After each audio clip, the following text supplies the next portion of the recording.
Okay, so we'll just begin. It's a great pleasure to have Mr. Vivek Chibber in our department. I really welcome Vivek. Vivek is one bright spot in a dark sky. For many of us, for many years, as a young scholar, he made a great impression on all of us, his writing. And in many ways, he was in some ways a consistent pioneer. I really admire his commitment to a way of writing, thinking, and commitment to socialism, which is a dying breed in our place, but they have managed to, because of his writing and because of his editing of Socialist Register, which was a key journal movement. But now I hear he's also editing Catalyst, a journal which has made quite an impression. And the kind of revival of socialism, democratic socialism, the forms of democratic socialism in America, USA is also a sign of some hope, in some sense. So we're also looking for, because that idea of socialism as something which is to be fought for, as something which is to be a way of life, which we think is an answer to complete destruction of the universe that is happening, or universe of our universe that we know. There is no other answer. Sometimes it appears either barbarism or socialism. This is a big slogan of the, especially the fascists were there. That the answer to is no longer, we don't have any other alternative but to have socialism. Some way of cooperative life and so on. So Vivek has been, and despite his busy schedule, he's still agreed to come and speak to us. I'm really happy, Vivek. Thank you for being here. Vivek is committed to India also, and to being in India. And we're glad to be able to, our students can listen to you. And this is the exams and all, which is a bit of an internal right now. But otherwise, I think we will be really keen to hear. And we have a young student, someone who will introduce Vivek. Vivek? Yeah. Can I introduce him? No, but they have to do something. That's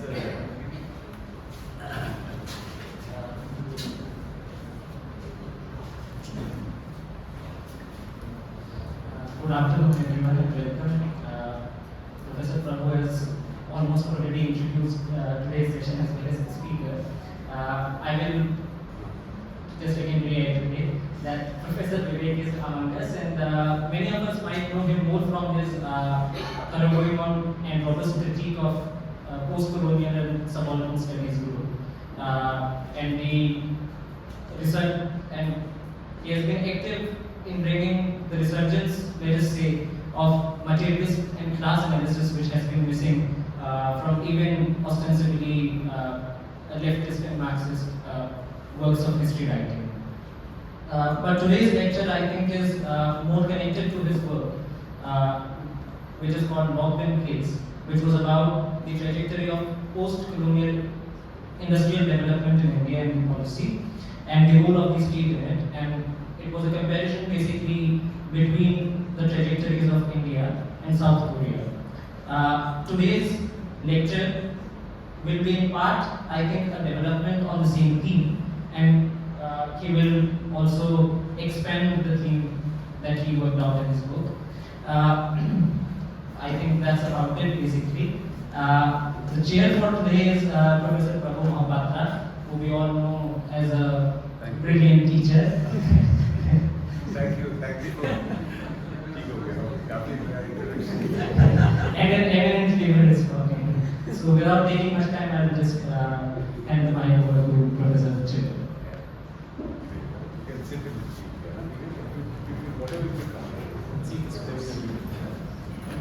Try to approach the microphone.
I'll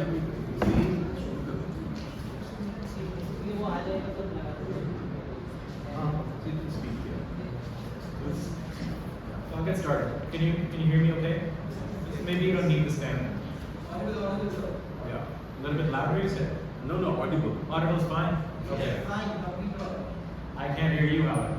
Yeah. What do you say? Completely alright, sir. Oh, fabulous. Okay.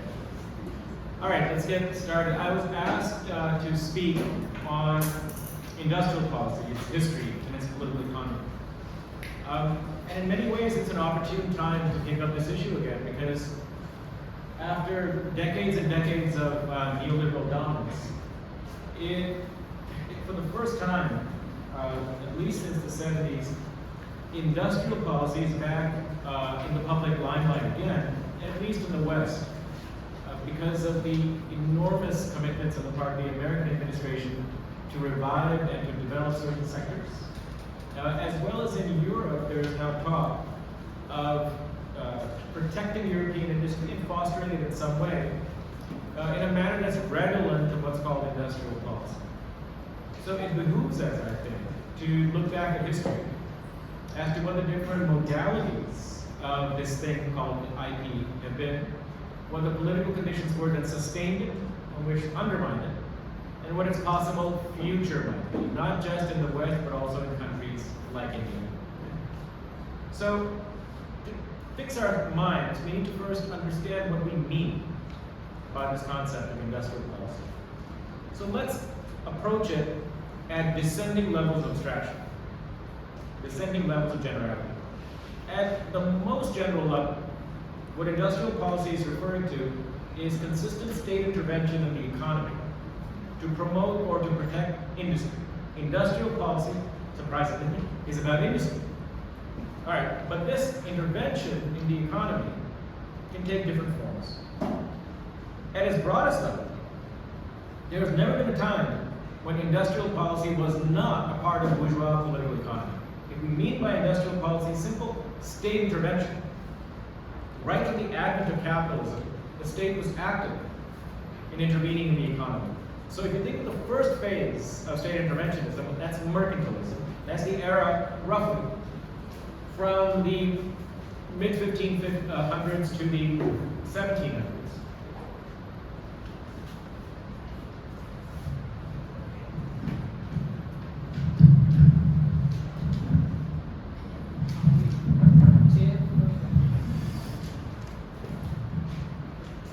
So the first phase is what we call mercantilism, and that's from about 1550s into the mid-1700s.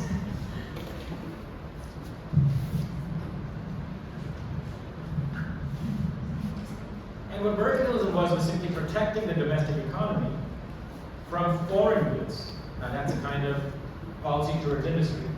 And also making sure that domestically produced goods had directed and protected markets elsewhere. Typically this was in the colonies or in ports that were controlled by an imperial power. So that's what we would call the first phase of state intervention in a bourgeois economy. The second phase starts up in the 1800s, and the second kind of intervention that is associated with this. And that is one in which you move from simply protecting domestic markets to altering the cost structure of domestic firms. You make them more competitive, and you foster these firms by providing them inputs at a very cheap price. How do you do that?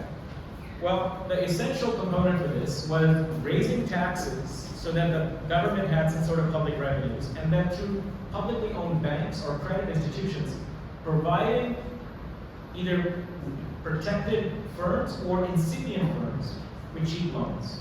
Cheap loans reduces the cost of operations for these firms as opposed to what they have to pay out to commercial banks. The second thing you do is you continue with the tariffs of mercantilism, but you also try to find raw materials on the cheap, you try to find labor inputs on the cheap. What you're doing in this that's different from the first phase is you're actually affecting the profitability of firms directly by providing them inputs. Whereas earlier, you left it to themselves to provide the inputs wherever they needed. You just gave them protected competitive conditions. These two forms of state intervention take us now into the 20th century. And it's in the 20th century that you get the third kind of intervention in the economy. And this is what you might call targeted industrial policy. This differs from the first two in that you're not simply trying to protect local industry, you're not simply trying to encourage it by making inputs cheaper. You're actually trying to steer the investment decisions themselves at the firm level. In the first two kinds of industrial policy, you created favorable conditions for capital accumulation, but you left the investment decisions to the firms themselves. You kind of hoped that they would take advantage of all the benefits you're giving them, all the protections you're giving them, and they would invest in the appropriate way. What happens in the 20th century through this more interventionist plan, interventionist policy, is that you actually try to monitor what firms are doing with the subsidies you're giving them, and make sure they're investing them in ways that are consistent with the goals of the economic agencies, of economic ministries, etc. This is called industrial planning. And for the first time, you move from protection to planning. The term industrial policy, in its most specific way, really refers to this third kind of intervention, where you're not simply providing with subsidies, but you're also trying, at the sectoral, at the firm level, steer investment in particular directions. Now, planning differs from the first two kinds of intervention in a couple of very important ways. First of all, it requires a very high level of inter-firm coordination. If you're going to plan, what you're doing is you're planning for the entire economy. I want the steel sector to develop at a certain rate. I want the automotive sector to develop at a certain rate. I want the textile industry to develop at a certain rate. Now, if you're trying to manipulate the rates of growth of different sectors, they're all interdependent. Auto depends on steel. Steel depends on coal. Textile depends on agriculture.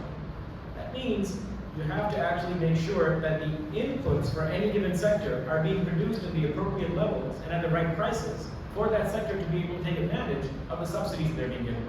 So if I want the steel sector to grow at a certain rate, I have to make sure coal is growing at a certain rate. So I cannot just give them subsidies and then hope to God that they use them in the desired way. I have to ensure that they use them in the desired way. So this means that this brings with it the second component of planning that's different, that's specific to it. In addition to the coordination between sectors, or rather to make coordination between sectors a reality, states not only have to provide subsidies and protection, they also have to make sure that the firms are using them in the appropriate way. In other words, there has to be a reciprocity between the state and the firms. In the first 200 years of state intervention, it was a one-way ticket. The state provided the firms with whatever they wanted, and then the firms were left to themselves. Now in planning, when the state provides them with inputs, the firms are taken to owe the state something in return. That's called reciprocity. And the term that I used in my book, borrowing from Alice Amsden, was this is a kind of discipline. The state doesn't just subsidize and foster its local industry, it also has to impose a discipline. What does discipline mean? We give you something, now you show us what you do with it. You give us something in return. All right, so this means there are two different principles at work in the different kinds of industrial interventions that we've talked about. Both involve subsidies. The first kind of intervention looks at the subsidies as a gift. In the 18th century, the 19th century, in the early 20th century, when states provided cheap credit, when they provided protection through tariffs, when they provided cheap inputs, essentially they were hoping that because of the attractiveness of this cost reduction, because of the attractiveness of a protected market, firms would take these and use them in desired ways, but they were just to be given to the firms with no conditions attached. That's a gift. With planning, the principle behind subsidies changes from gifts to contracts. In the entire licensure era, in Korean planning, in French planning, in Japanese planning, when a firm is given a subsidy, it comes with stipulations. It comes with certain conditions attached, which is if we're giving you this loan, you will invest it in the appropriate way, in the appropriate quantities. Otherwise, we have to then take actions to punish you in some way. Now, this punishment doesn't require imprisonment or kidnapping their family or shooting them. Punishment is, next time around, you won't get the subsidy, we'll give it to somebody else. So there's a potential loss of the firm, because after all, what is this subsidy doing? It's giving them a competitive edge on the global market. They gain from it. If they lose the subsidy, they're left twisting in the wind, having to compete on their own against global firms that are much better endowed, that have much better technology, and which can outcompete them any day of the week. So the hope was that they will be willing to abide by this contract, because if they don't invest in the desired way, they'll actually become less competitive. You understand this? Okay. So then the idea becomes, we don't just subsidize these firms, we also impose some kind of discipline on them. Now the question becomes, how do we discipline them? It's one thing to say, invest in the way we're saying, otherwise there'll be consequences. But how do you know, how are you able to first know how they're investing? And secondly, how are you able to impose those consequences on them? This ambition requires particular capacities on the part of the state. States are not born with those capacities. The way states were born, they were essentially military operations to protect property, to police the population, and defend the prerogatives of elites. And the capacities that they developed are capacities specific to what we might call elite rule or class rule. Planning requires capacities which have to be built up.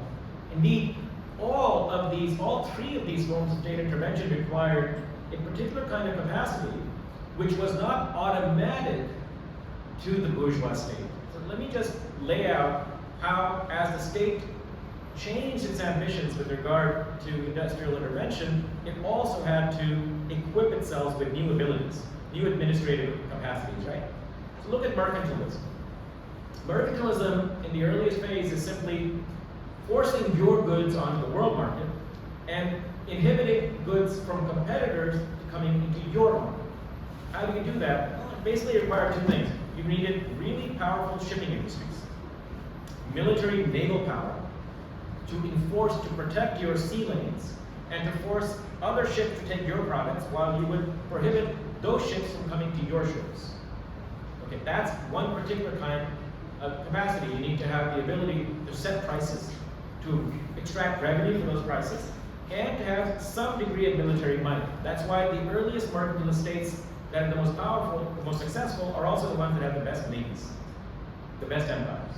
First the Netherlands, then England, and to some extent France, right? Now, when you move to the second kind of state intervention, which is providing firms with cheap inputs in the form of cheap loans, in the form of tariffs, this requires a new kind of additional capacity on top of what mercantilism required, which is what? You have to have a robust taxing machine. In order to provide firms with cheap credit, cheap loans, you have to be able to create those through taxation. So in the 19th century, those states that are best able to provide these goods to their firms are the ones that in some way cobble together either a compact with their landed elites who have all the wealth, or subordinate those landed elites so that they have no choice but to give up some of their income through what's called income tax. So now you have to develop a taxing capacity and you have to develop a banking industry. This is what Alexander Gershengorn wrote his famous essays on Russia, which is what does Russia embody? It embodies the successful meeting of the challenges of late development. And how does Russia do that? Through, in Gershengorn, the central issue is public credit agencies, investment banks. Investment banks are useless unless you can first raise the revenue to put into those banks. So these two things go together. Taxation and public credit agencies. No bourgeois state is born with these, they have to be developed. All right, now we come to planning. What does planning require? Well, it requires the first two. Every stage of state intervention built on the state capacities developed in the first two stages of state intervention. It requires the ability to protect your markets. It requires the ability to try to project your goods onto other markets, and it requires taxation and public banking. But on top of that now, it needs two other things. You need to be able to monitor what domestic firms are doing. 19th century, you couldn't monitor. You had no idea what they were doing. You have to be able to monitor what those domestic firms are doing. And secondly, you have to have the administrative ability to make all the state institutions, all the economic ministries, the planning agencies, the agricultural industry, the finance ministry, to come together and coordinate within the state. So that every ministry isn't just doing whatever it wants to with economic policy making.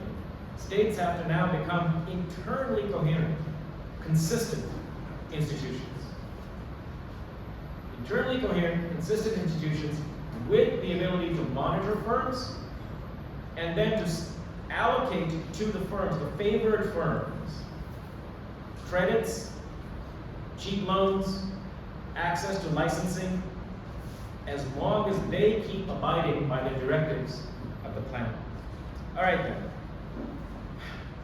This is no easy task. It has to be built up.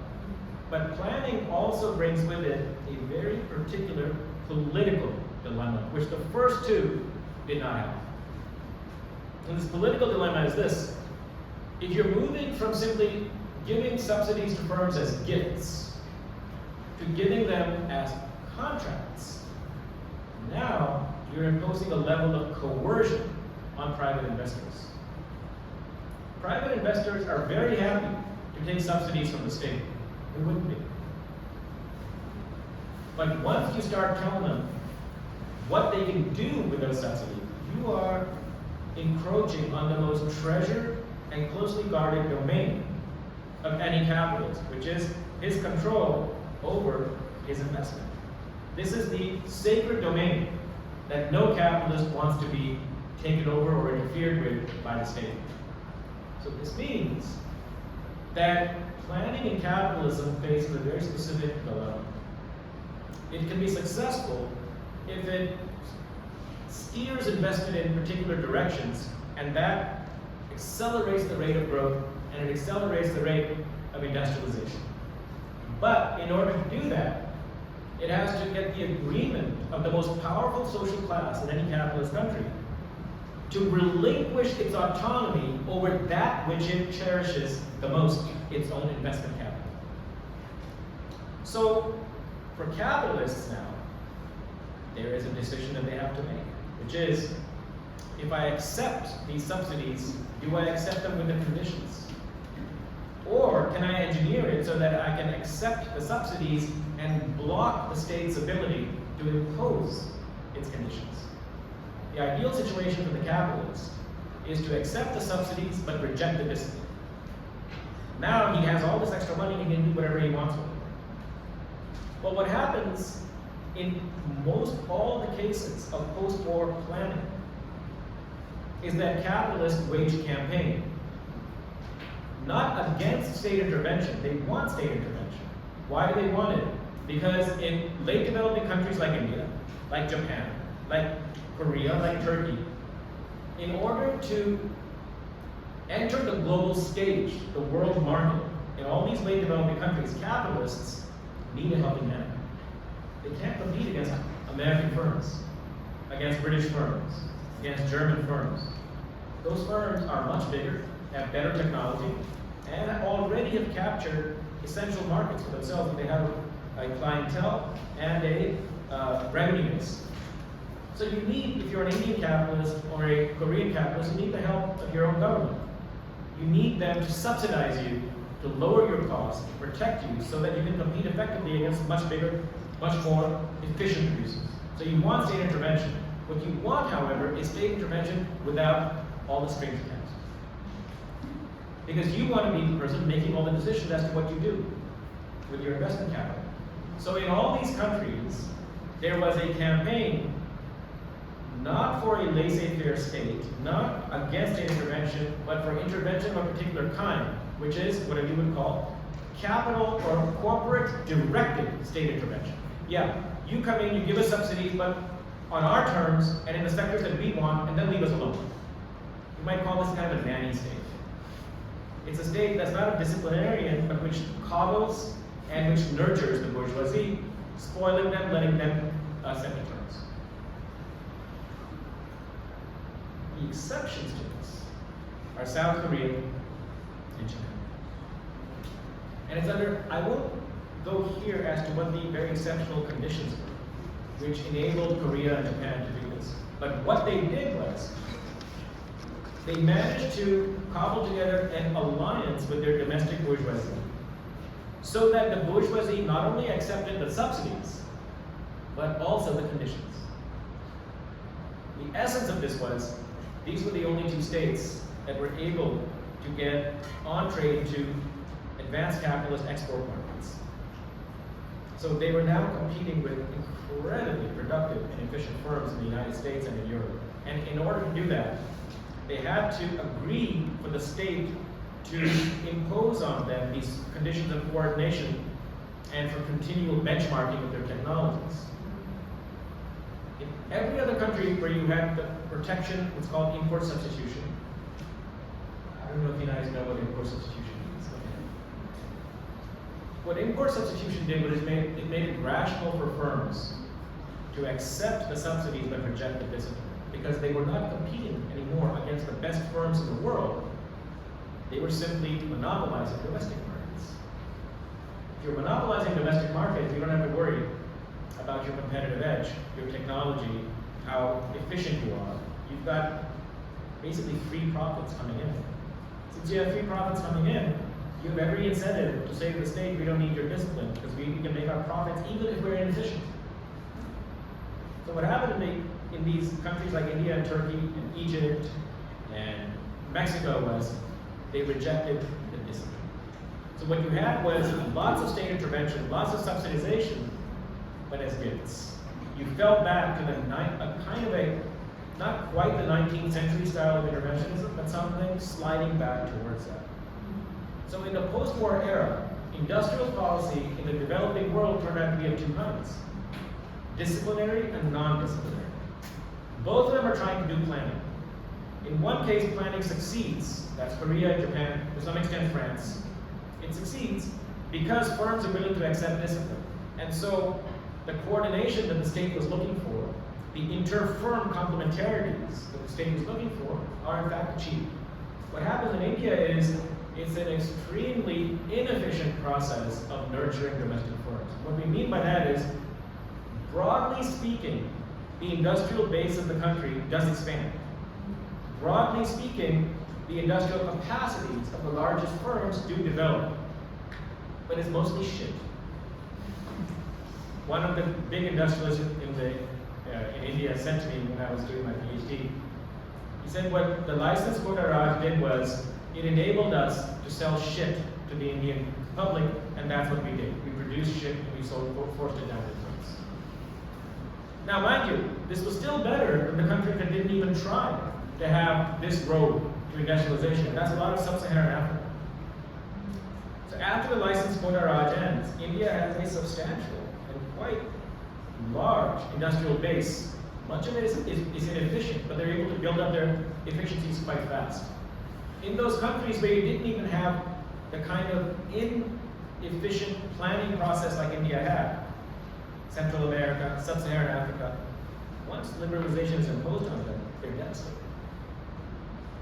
They can't even compete at the most rudimentary level. So the post-war era of industrial policy hinged on whether or not a state could build an alliance with its domestic capitalist class around the need for discipline.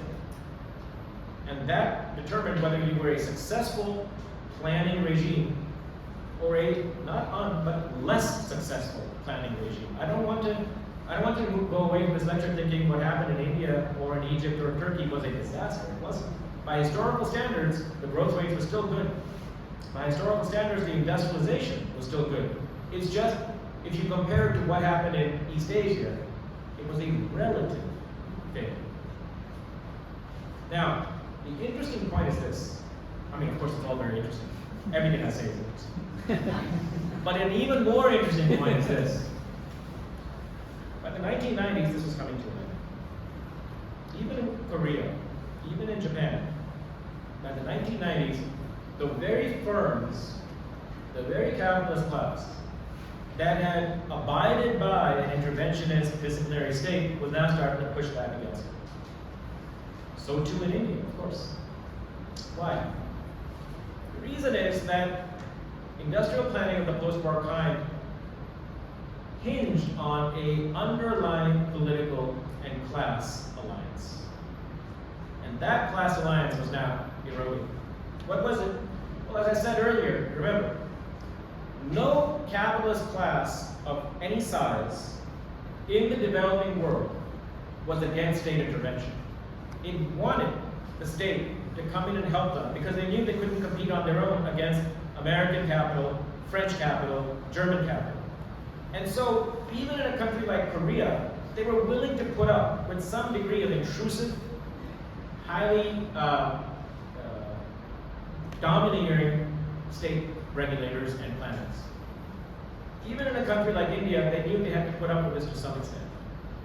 What happens by the 90s is the very success of industrial planning makes Korean chaebol, the Japanese firms, I forget what Zaibatsu, the Indian business houses, they have now reached the point where they feel they can actually compete against the American firms and the European firms. And indeed, they were right. I mean, look at the Koreans. Look at Kia, Samsung, Daewoo. These are hugely successful firms. Look at the Japanese. Even India, by the 2000s, whatever the road to success was, however corrupt it might have been, India was producing world-class producers in steel, world-class producers in textiles, right? So now, why do we need the state to come in and even pretend that it can tell us what to do? So what starts happening is the largest firms, what you might call the leading firms in these economies, start pushing for a liberalization, both internally and externally, and a dismantling of the planning apparatuses. It's a rational move for them because on the very grounds that they agreed to tolerate an interventionist state, they now see no reason to put up with it anymore. So the era of liberalization, this is very important. Liberalization is an American project that it spreads across the world with the IMF, with the World Bank, etc. And it doesn't impose them in colonial fashion.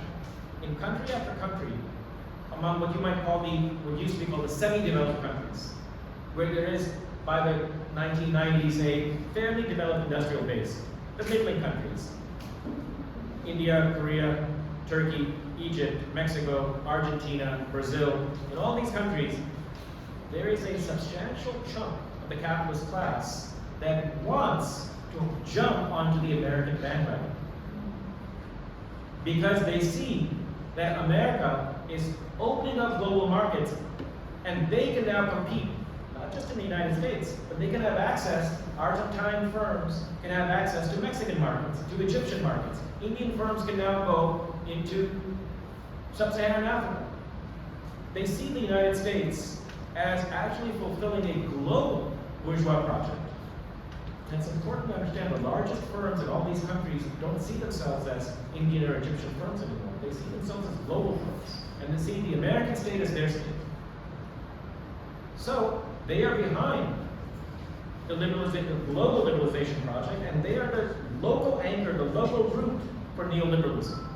It's important because a big chunk of the Indian left still thinks neoliberalism is an imperialist project. It never was. Sure, there's an imperial state pushing it. But you think if the United States stopped pushing it tomorrow, the Indian bourgeoisie would say, cool, let's bring back the license, whatever. It's never going to happen. So by the 2000s, that whole era is over because the class, the bourgeois, the state bourgeois alliance upon which it hinged had broken apart. And the most powerful capitalists across the world now see a liberalizing capitalism as being in their interests, whether they reside in Paris or Mumbai or Buenos Aires. It means that it's not coming back. The era, this notion that if you could just elect the right party, if you could just have the right politicians, we could bring back a national capitalist project. It's not happening. Because there is no support within the most powerful agency in any capitalist economy, which is the bourgeoisie, whereas there was in 1935. Yes, they wanted a nanny state, but they wanted an interventionist state. And now you can fight over the terms of that intervention. Today you can't even do that. And does that mean that the very possibility of state intervention of an ambitious kind is off the table? The answer is no. It just requires a different class basis. If you're going to have industrial policy that is a disciplinary industrial policy, look, nanny state, shit, yeah, every capitalist wants that. You can get that. If you want that, you get it. In fact, you already have it. It's called corruption. But if you want industrial policy of a different kind, and the question is, should we think for a second about what industrial policy is? It's taking public money and putting it in the pockets of private agents. All these subsidies, all these cheap loans are public money. Even a tariff. Why? What's a tariff do? A tariff enables a capitalist to reap profits, whereas otherwise they wouldn't, because they're inefficient. So a tariff enables you to sell at a higher price than you would in the free market. What does that mean? Your domestic consumers are paying a higher price to enable the capitalist to put profits in his pocket. Okay, that's a transfer of public resources into capitalist pockets. Without discipline, subsidies are a gigantic boondoggle. You understand boondoggle? It's an American expression. It's a form of publicly licensed corruption. Subsidies are a democratic necessity. So, when we say, could we have industrial policy of a more disciplinary kind, we're essentially saying, can we stop the theft of public money by corporate agents? If you put it that way, the answer should be, I hope so. I hope we can. How are you going to get it if the class basis is gone for it? Well, there's two classes in capitalism. There is some way to get it. There is one particular social agent who will benefit from an interventionist state in capitalism, and that's labor. Now, when you give subsidies to firms, they can come attached with what? You give union wages. You have to provide benefits to your employees. You have to provide into their provident fund. You have to provide into their retirement agencies. You have to change your work conditions so that they're safe work conditions, etc., etc., etc. But look, they're not going to jump on this very easily, because in 1930, firms were willing to consider conditionalities because they knew that without the state's help, they can't survive. Today, if in the United States you say, here are these conditions attached, those firms don't depend on the state the way Indian firms depended on the state in the 1930s. So they don't have any particular reason to abide by conditions at all. It means that this kind of industrial policy would have to be forced on. How? The way the welfare state was forced on them, they didn't want that either. How'd you get the welfare state? Through class struggle. Through labor organizing itself and saying, this is what you're going to have to give up if you want industrial peace. Now, that's not on the agenda in most of the advanced world right now. Labor is flat on its back. The first thing to do in order to design a strategy for yourself is to see what the political conditions are that will enable it to be a reality, and then see what the conditions are today and devise a way of getting from here to there. Is there any chance that you could have a public mandate of a social democratic kind beyond just the working class, so that the working class could actually find allies? I think the answer is yes, and here's why. And I'll end with this. The last 25 years,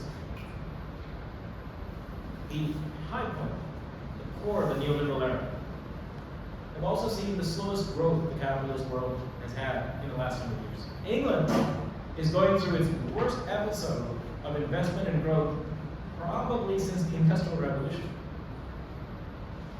What's been happening the last 25 to 30 years is investment has been slowing down, private investment. And the state has tried one ruse after another to try to get private capital to accelerate its rate of accumulation, to increase its rate of investment, and each one has failed. To my mind, I mean, it's not just me, a lot of economists think this way. The only way we're going to get growth back up again in the advanced world is through a massive, massive dose of public investment. The only way it's going to, and the Biden administration, in case you don't know, Joe Biden is not a socialist. The Biden administration is not Bernie Sanders. So how is Joe Biden passing legislation that is the most ambitious government intervention and government subsidization of firms since the 60s?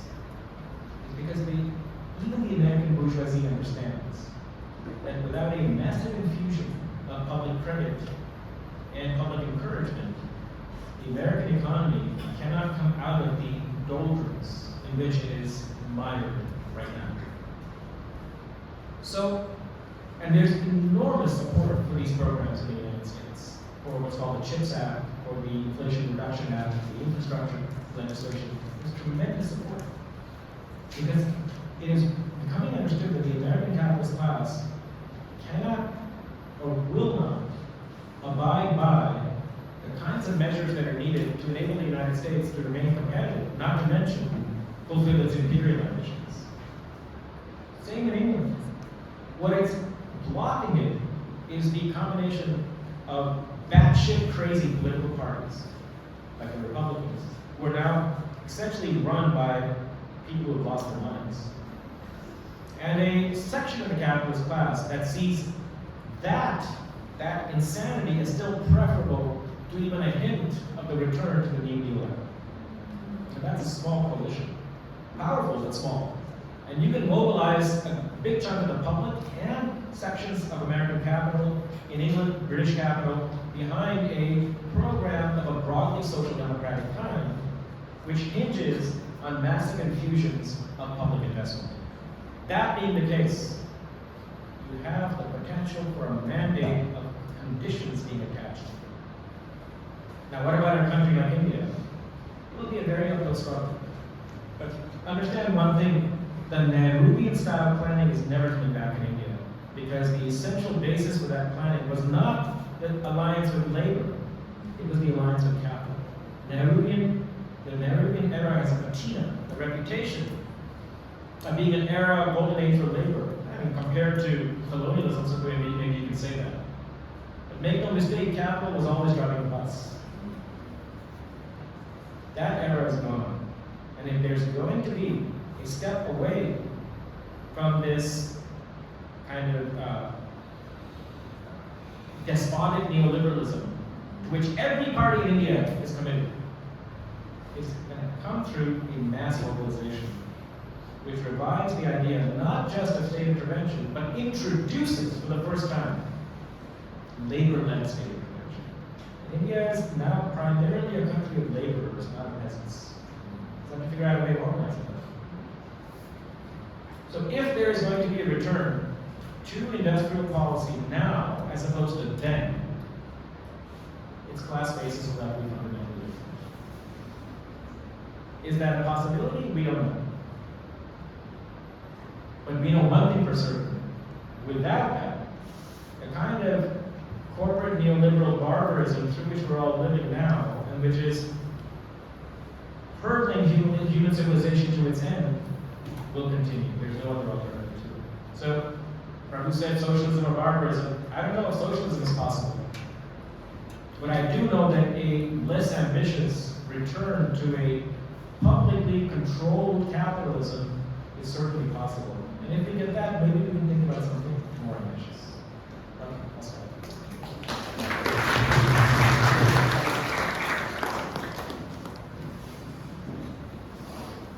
Okay. Yeah, sorry.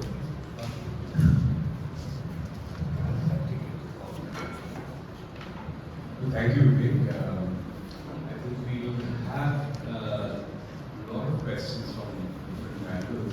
But let me just set some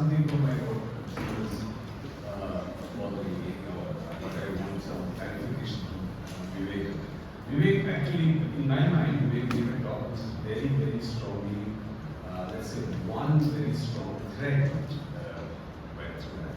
I would just call it a strongly internalist understanding of it has global capital and there, but the real understanding of the internal class relations between capital and labor, relation between them, and more so the relation between state and capital. That's the thread which I was so I was wondering if there are, and Vivek is a very, very skilled dialectician in some sense, so skilled presenter.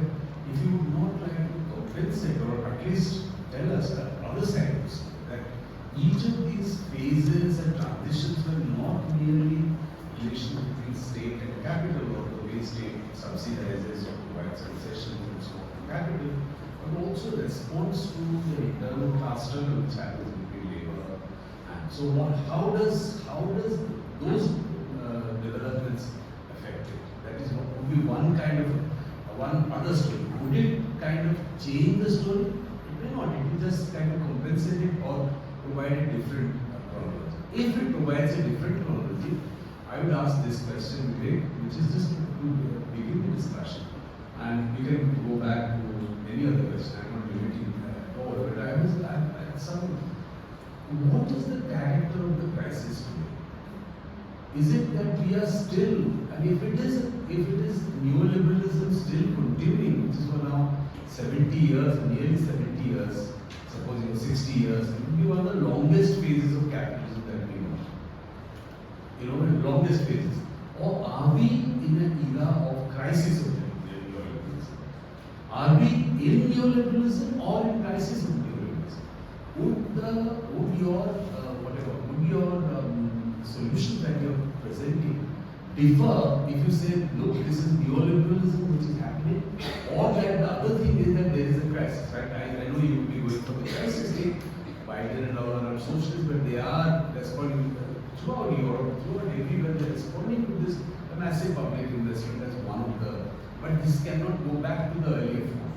But I'm saying, would there be a nuanced analysis which is possible, and your solution or your prescription for that will change if we take into account that this is actually quite a decisive moment of the crisis. The crisis has many aspects, but the crisis of neoliberalism itself is a self-feeding crisis, self-autophagic crisis. It is eating itself down. Now, if we think that at least for some time now we are going through the crisis and it will come on, would your prescriptions change? So this is two aspects of this by my understanding of this. So we can discuss it. I'm genuinely concerned about, are we going to use our critique of neoliberalism as one of the form of analysis, or should we shift to a slightly more different aspect, thinking that this is a real crisis? The solution to that crisis is not emerging. It's emerging in one sense in fascist forms and authoritarian forms. In other forms, it might have different possible solutions also. Now, I was just wondering how do you then there are other questions, but I would ask, before you answer the question, please let's get some, anyone who would like to answer this? Wow. What to do, like just collect 2-3 questions or one? At the most, I would say two. Then Out of we respect do, for the question. You can respond to whatever you say, and then we can collect. I think Nayan and Yuvraj will answer this first. Okay. Then why don't I come back to Prof. Yeah. And I'll take these.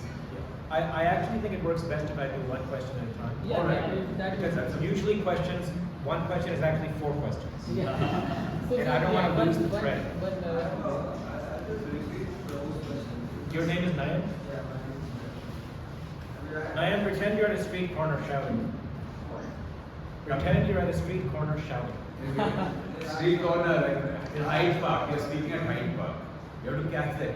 Sorry. You don't have a Yeah, I had actually same question as before, so I just wanted to repeat it, but it was some more. So one was the question of transitions, about these phases that you went in, and in that question of transition, the question of labor, which was the regulation. The second was to qualify it actually. I was thinking in terms of, let's say, this what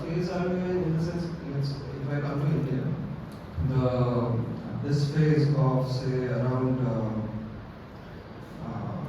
mid-2000s to let's say around 2014-15, the 10-year phase, was also a phase whereby, I mean, if we take neoliberalism here from say mid-80s on and 90s on until that phase, so this is one phase, and after that there is a certain change, even in terms of what the state is doing on that level one, which is say the UAP regime comes in and so on. There is NREGA, which is to deal with underconsumption and so on.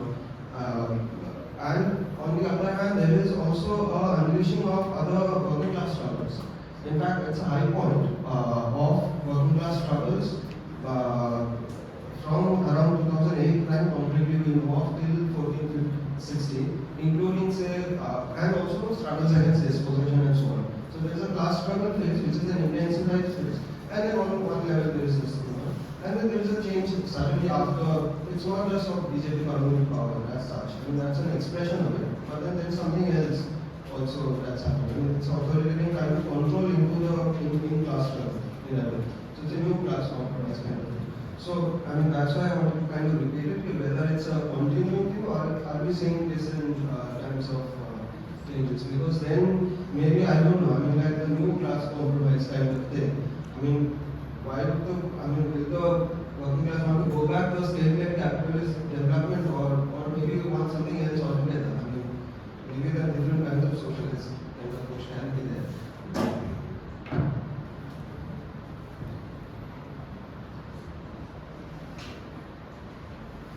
I'm not sure how closely related these two questions are.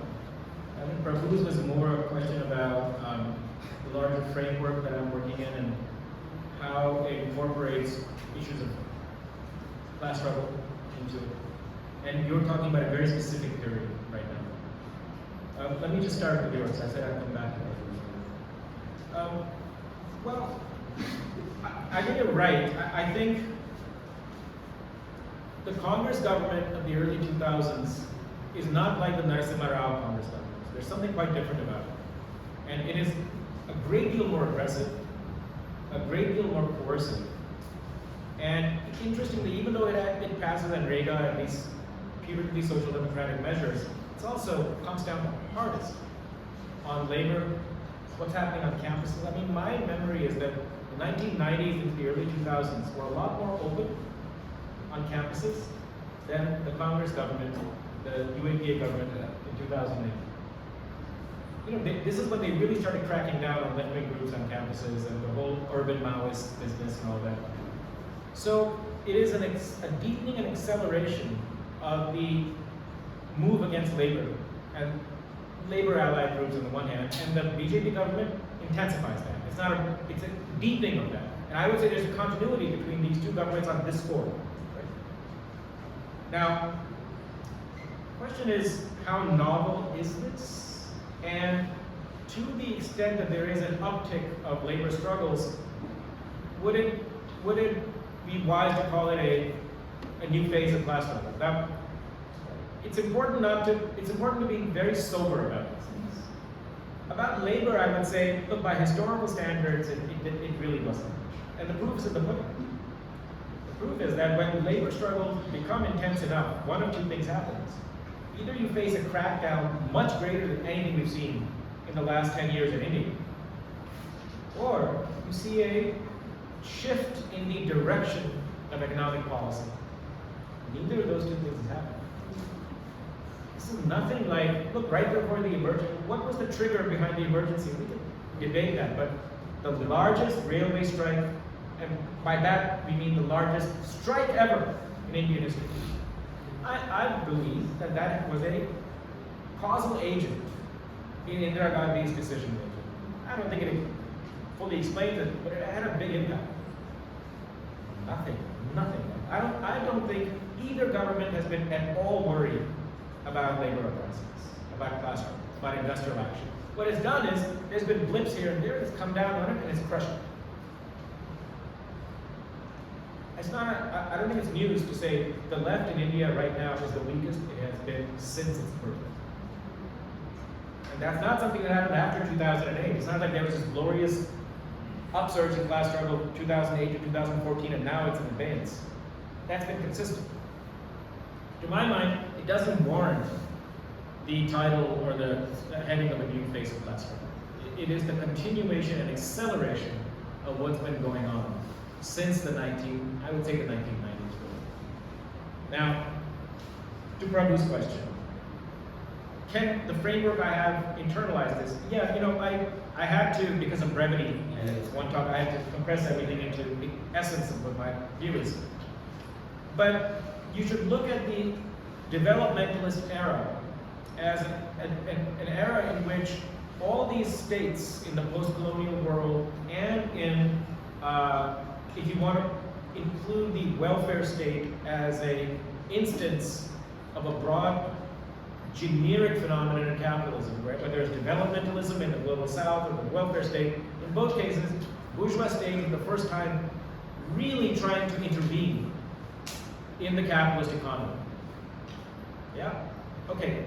Now that whole phase was one in which, in the global south, you get a state-capital alliance, but that state-capital alliance cannot be one that is like neoliberalism today, which is also a state-capitalist alliance. Why?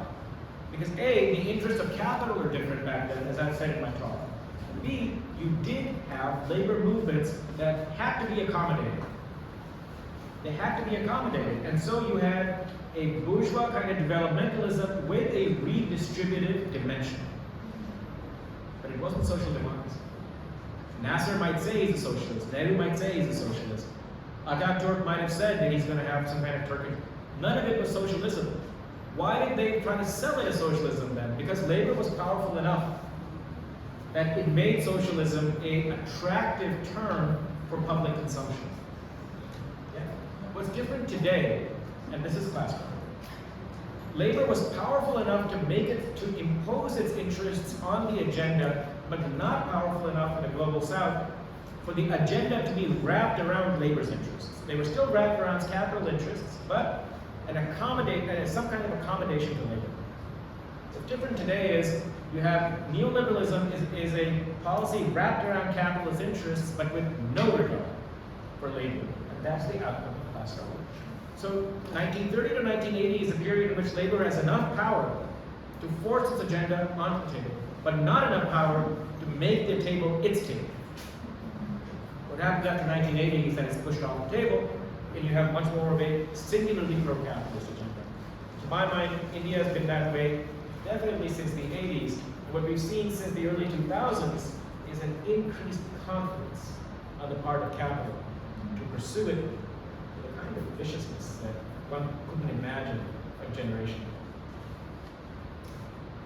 ago. You're right. Just shout. Shout from there. So my question is about the Biden legislation policy of the public investment. Is it similar to what happened during the time of Roosevelt, the New Deal, or is it actually different? Is there any similarity or difference? It's a good question. There are definitely similarities, right? But it's at the very broadest level. The similarity is that the government recognizes that private investment cannot get it out of the quagmire that the economy is trapped in. And it's moving in a concerted fashion in key sectors to shore up the investment level and to direct the flow of capital. That's at the broadest level. So you had in the New Deal, you had the TDA, the Tennessee Valley Authority. You had the transformation of southern agriculture through enormous subsidies. A little bit later, this is still the New Deal era, even though it's not the New Deal, you had the building of the national highway system in the 1950s and 60s. This is all government-led initiatives, right? You had massive loans for housing. All the housing authorities are built up in the 1930s and 40s. The difference, of course, is that the New Deal is also the era of a gigantic increase in redistribution. And there's nothing of that kind under Biden. That's why the Biden state interventionism is much more like the 19th century interventionism, where you're essentially giving subsidies to capital, endowing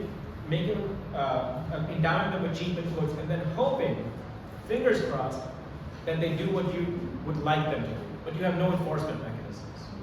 The other difference is there's literally nothing for labor directly in the Biden packets.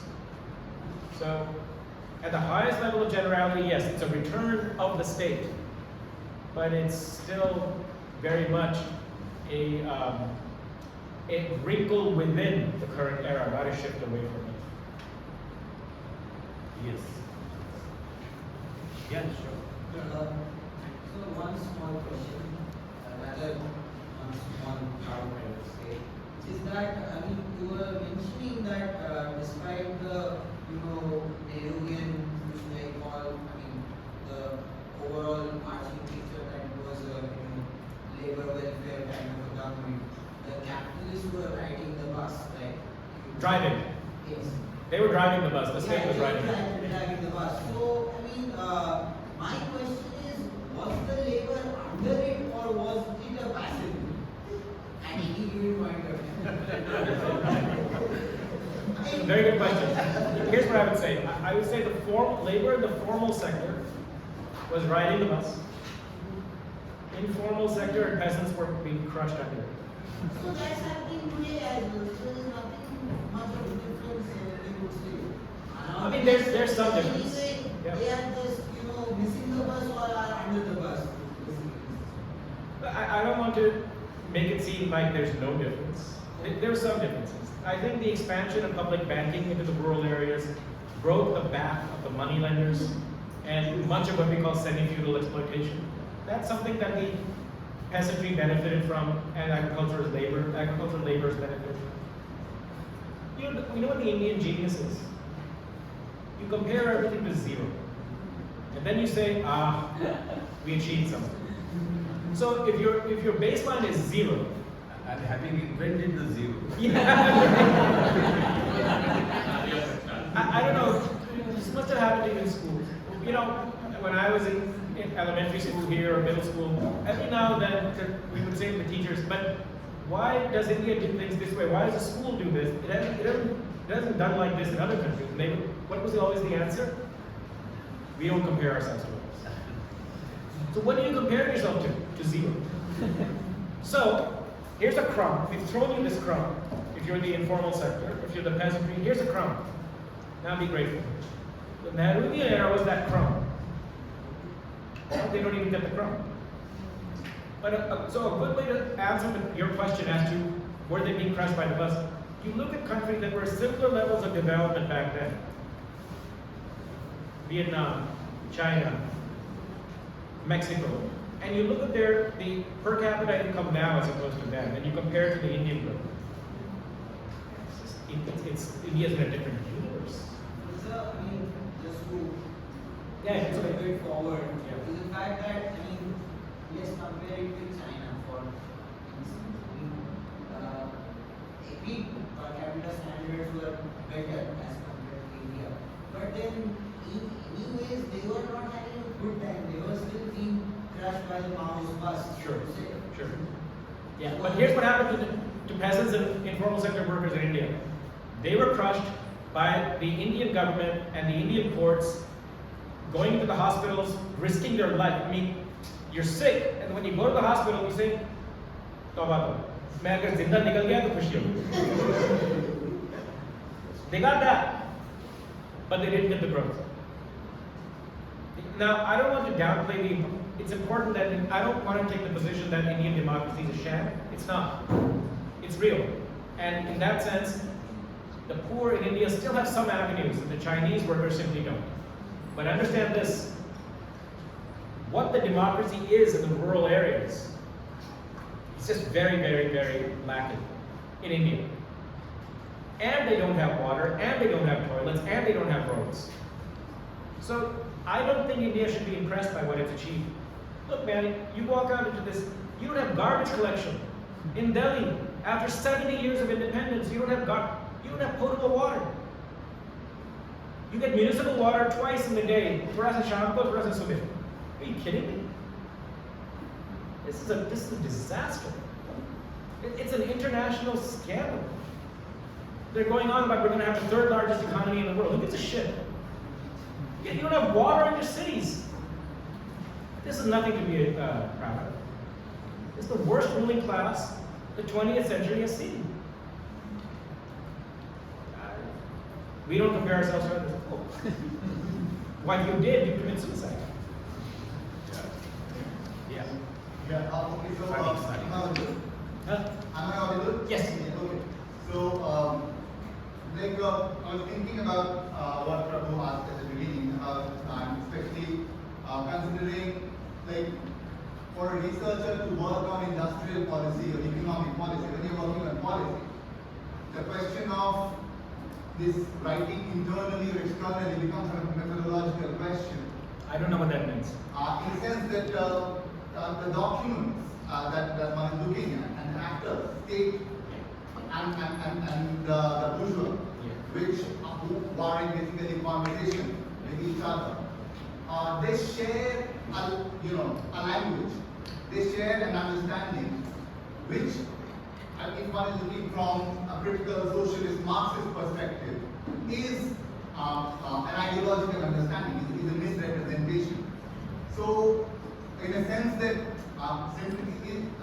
is imbued with liberal consciousness, right? So it sees capitalism and capitalist policies on an everyday basis as a generating wealth for everyone and good, and it's in essence more rational. It creates more wealth in that sense, which is not true. What it does is expropriation, it's maximization of wealth through overburdening and overexploitation of labor. But that is not written in the document. In fact, we don't even talk like that, we don't even think like that. So, because in your presentation, in the sense that when you charted this story of evolution of relationship between state and bourgeois and its reflection on policy over 200 years, I felt this that basic. It was mostly in the. It seemed to me as in most in the language of what the bourgeois felt was happening to them. And then what the bourgeois cannot see happening or wouldn't bother seeing happening to the people. That is one externalist perspective, and also another externalist perspective to my mind, which wouldn't get into policy, is the global perspective, in the sense that you wouldn't see in the document how the IMFs and the World Banks and the hidden hand of the big American Western European capital is actually underwriting policy while not being mentioned in the policy. So how to then do a history of policies where both these stories are at the center and not the language of the bourgeois or the capitalist state? There's no algorithm. You just have to use your judgment. And just to say that his book has a lot of that. The subordination of labor is very much one part of the story. And the international angle, of course. I mean, look, but this is a way of this presentation that. But I think what he's saying, we should answer that. Respond. Now it's about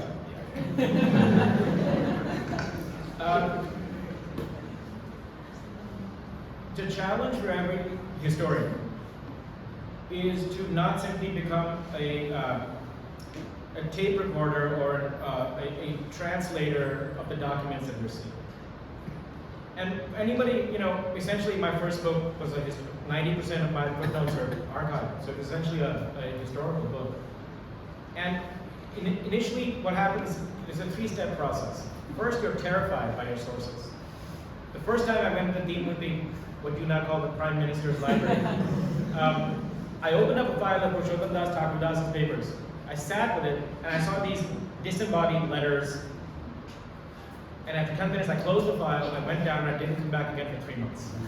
I was so terrified. I was like, I'm never going to be able to make any sense of this. The second stage is you fall in love with it. Now, every single thing you find, you want to be able to tell, because you're like, no one else knows this. I know this. I want to tell the world all this stuff.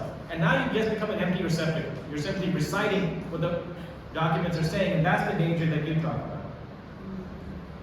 Now, a lot of historians never get past that. And there's a big chunk of Indian historians, if you read, it's just this document says this and this document says this. Now, if you are able to get past it, at that point, you start using whatever analytical power you have to contextualize these documents and what's going on around them, and then to read against the grain, so that you're not. Now, how do you do this?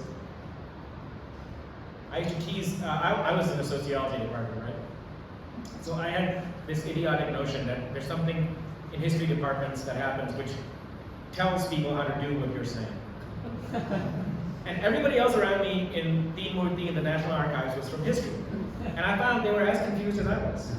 And as terrified and then as much in love as I was. So I used to tease them. I used to say, hey, listen, you're a trained historian, right? Yeah. So I'd say, tell me this wonderful training. What did they tell you? And of course, those of you who are in history, they don't tell you shit. Here's what happens, here's what your training is. You enter, you take some courses. The courses, basically what they teach you is how to talk about books without reading them.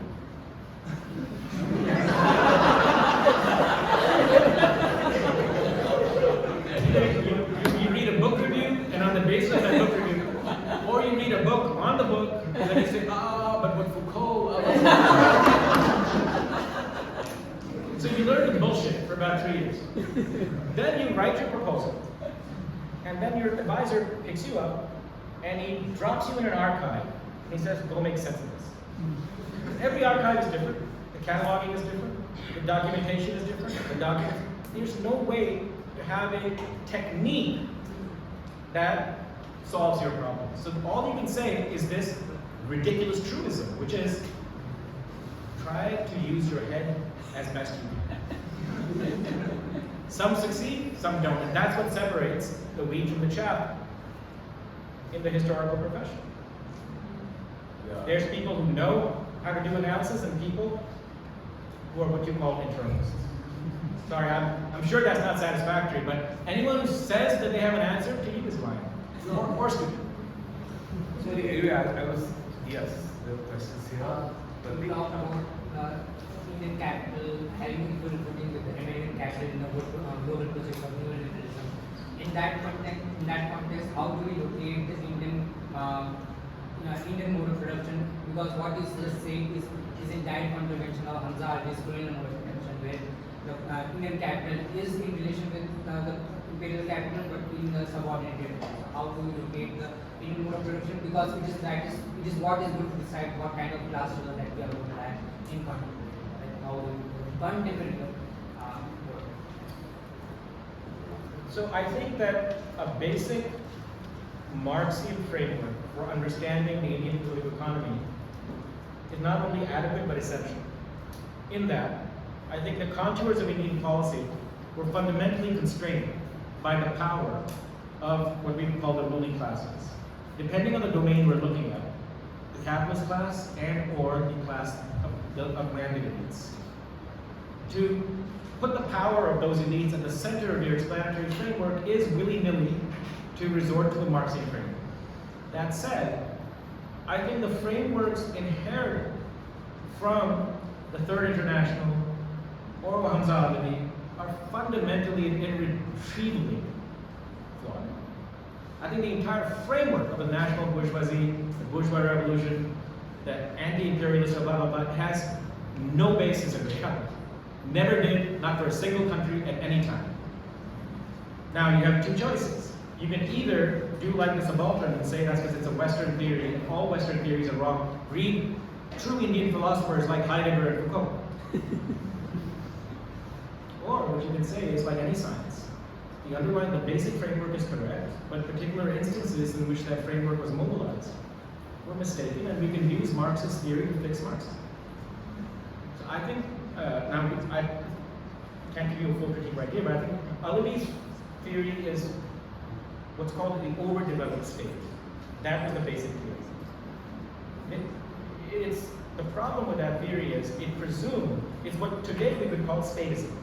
It presumed that the domestic ruling classes were too weak and too small to be able to impose their interest on the state, and it was the state that was calling the shots. Another version of this was Michel Koleski's theory of the intermediary classes, which are the ruling classes are too weak. Now, I was open-minded about this. What I saw through my research was that this is simply flawed. The Indian and the Korean capitalist classes were about the same size. They were quite small by historical standards, but they were absolutely able to call the shots. with both their states. Now, if that's true, if you're actually a social scientist, you're going to say, well, that particular instance of Marxian theory is wrong, but what happened is entirely consistent with Marxian theory. Right? Just like a particular theory within Newtonian physics can be wrong, but Newtonian physics itself can be used to correct that theory. That's my view of Pahlavi. It is, sadly, absolutely true of the entire CPM's understanding of Indian capitalism. It just has no relationship to reality. The difficulty is these parties stopped being open forums for debate decades ago. And so a condition for joining the party is that you give up your capacity for independent thought. Now, if and when Marxists start thinking again, they will in a comradely fashion, offer critiques that brings Indian Marxism back in line with reality and turns it from a doctrine to a science. That's me. I'm Prof. I have got two questions. One is more of a hypothetical question, the other one is historical. My first question is there an alliance between the bourgeois state and labor really possible? I mean, how can you stop capital from going What's your name? Prabal. Yeah. So how can you stop capital going in favor of authoritarianism, which is happening right now? And my second question is a more historical one. How do you see the role of imperialism in this entire shift which happens in the industrial policy from 70s onwards, especially the global crisis which we had in 70s? So how do you locate the changing character or the changing role of imperialism in all this? Thank you. Your first question is just really brilliant, I think. And I think the answer to it, Prabal, is this. In a capitalist setting, you can have a state regime that's fundamentally allied to labor. This is the experience of social democracies, in particular the Nordic ones, and I would even say the German one, from 45 onwards into the 70s. You can have that.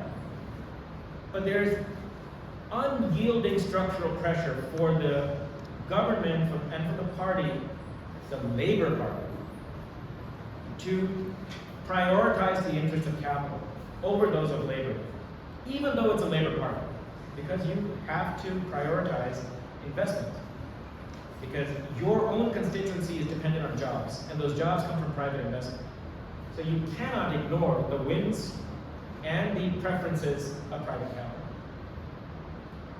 So the answer, in other words, you can have an alliance between the state and labor, but it's going to be extremely precarious. And there's going to be an endogenous process for the state to shift its focus from its own constituency to pleasing capital.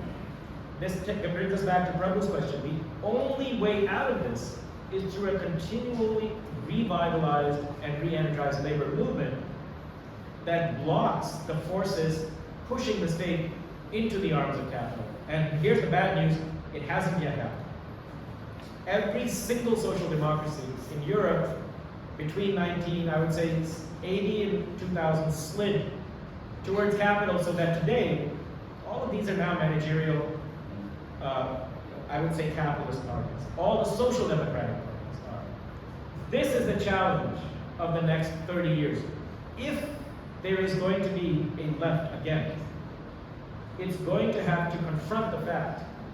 You're not just going to build up social democracy again without confronting the fact that it could be a Sisyphean labor where you're building it up only to slide back down. You're going to have, and I'll give a separate talk on this probably next week.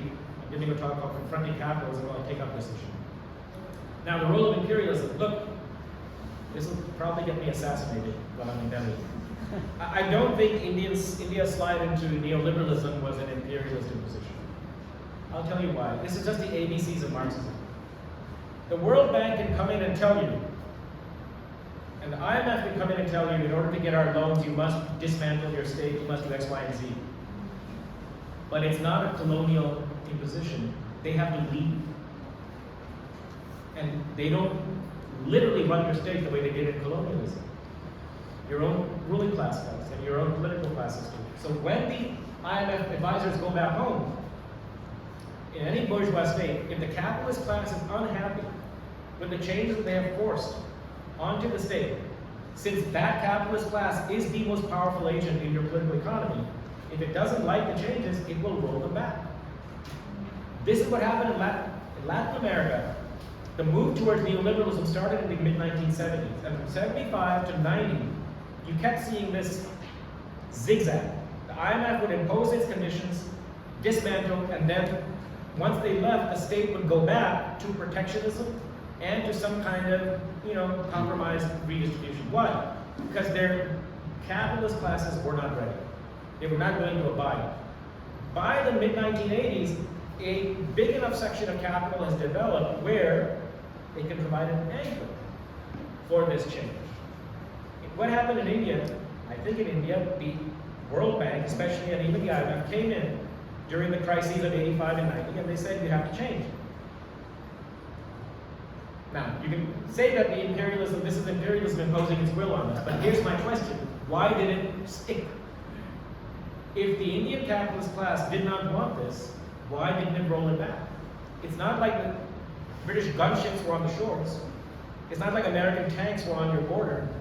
Why didn't it roll back? Because they found that given enough cushion, remember Raul Bajaj and the Bombay Club saying in 85, give us 10 years. And they gave him 10 years. And at the end of it, they're fine. So, of course, the crisis of 85 and 91 gives imperialism a door. But make no mistake, and this is where the CPM line is just so flawed. It is a domestic project. And your chief enemy is not imperialism, it's your own goddamn middle classes. Every time Indian workers go on strike, you don't find American warplanes, American gunships, and American corporations. It's your own domestic capitalist class that comes in, bashes their heads, and throws them in jail. It's a domestic project. And until the left comes to terms with this, it will not organize against its capitalists in the way that it has to.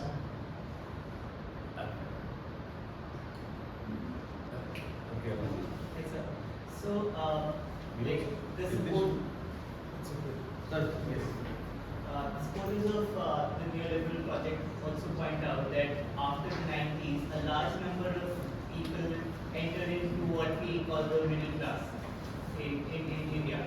And it appears to be, especially amongst this class, different kinds of understandings towards government interventions.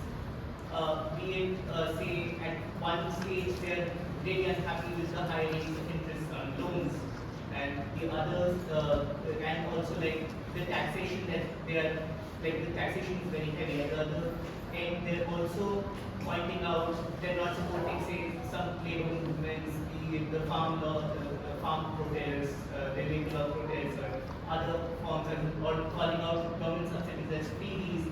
So there seems to be a sort of a dichotomy in the sense how this middle class, which has emerged out of this post-90 liberalization, sees government interventionism, especially in India. And what do you think about that? How you probably put that? Well, I think there has been a substantial growth of the middle class, no doubt about that. It's a matter of dispute as to how large that class is, and I think there's been a kind of reckoning where they found that the fantasy that this could be a driver of consumption in India, which would fuel a domestic accumulation, has kind of crashed by now, because it appeared that mostly the consumption was driven by a credit boom and the middle class going into debt because its size and its income just wasn't large enough to carry the entire Indian economy. So I think that class is smaller than thought. Although the term middle class is very vague, we're talking about it in income terms. In Marxian terms, it's quite large. That is to say, a kind of neither exploited nor exploited, that's quite large, but it's poor. Sometimes go to Wikipedia and just find what you call a poor country. Any Latin American country, look at their per capita income and compare it to India's. India's in the toilet. Point number two, ideologically you're right. There's a section of the Indian middle class that has this view. I think that's a tiny sliver. Precisely because so much what's called the middle class is still quite poor, you have a potential base for a social democratic program. So that for things like medical services, decent schools, you know, what do middle class families spend all their money on, right? Unless they're public servants, which have great medical benefits. They spend a ton of money on schools, through private schools, on medical care, on automobiles, things like that. You can have a decent social democratic program that carries the urban and rural middle classes with you. And that'll isolate this more revanchist element, which is really the corporate manager class that's being paid in dollars and is being paid a huge salary. That's a quite small class. So that would be my view. Okay. Sorry. Suresh. What's your name? Sir, Himanshu. Himanshu. Yes. Sir, I'm an MA previous political science student and we have just started reading about this thing. So my question will be very brief and not maybe that. There are no bad questions. Sir, we keeping Wallerstein in backdrop is world capitalist system. I'm sorry, what?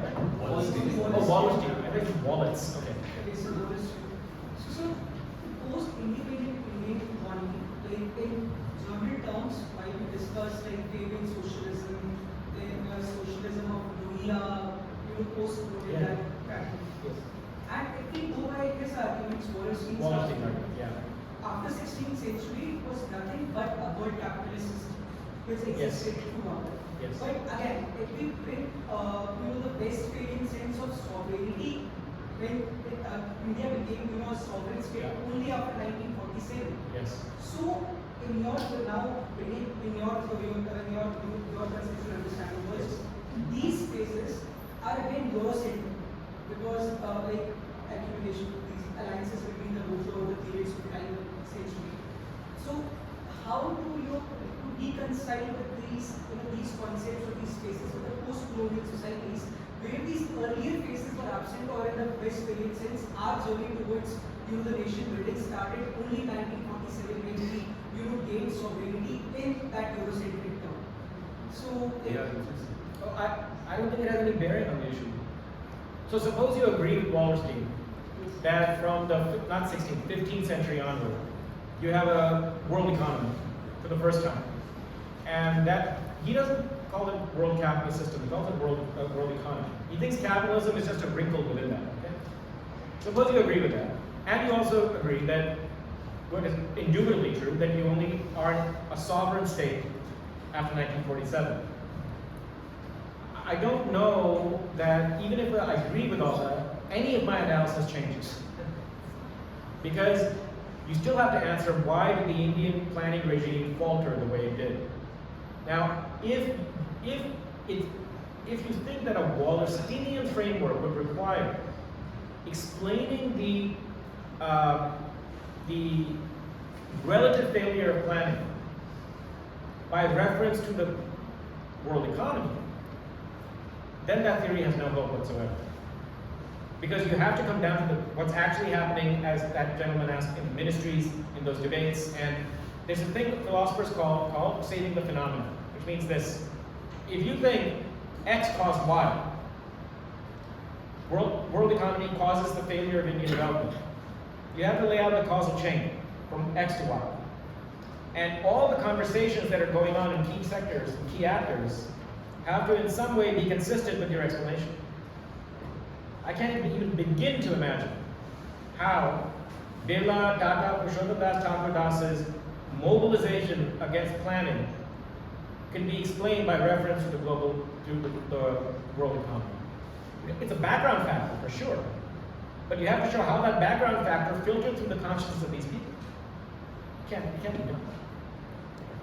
So what you'll have to do is say, as for your Wallersteinian, okay, I accept that it's a world economy, and I accept that you only got independence now, but within that world economy, India faced the constraints that it had by virtue of this class struggle and this struggle between the state and capital, something like that. If you do that, at some point you've got to ask, why make reference to the world economy at all, since it isn't showing up in my explanation? That's what I think. You want to follow up? You want to follow up questions? Clarification. Yes. Yeah. So, have you taken into consideration that colonial exploitation into all this Because again, What colonial exploitation after 1950 of India? Before that. Oh, before that. Because European saints, they were not like Yeah. exploited in that same manner the way we were. So we might take into consideration that okay, Sure. after independence we did need that alliance between the state and the bourgeois maybe to just provide some sort of employment. Yep. So here's the thing though, remember this, that if you think colonial exploitation played a big role in the impoverishment of India, there's like 4 different theoretical frameworks that would acknowledge that fact. Marxism and class analysis being another one.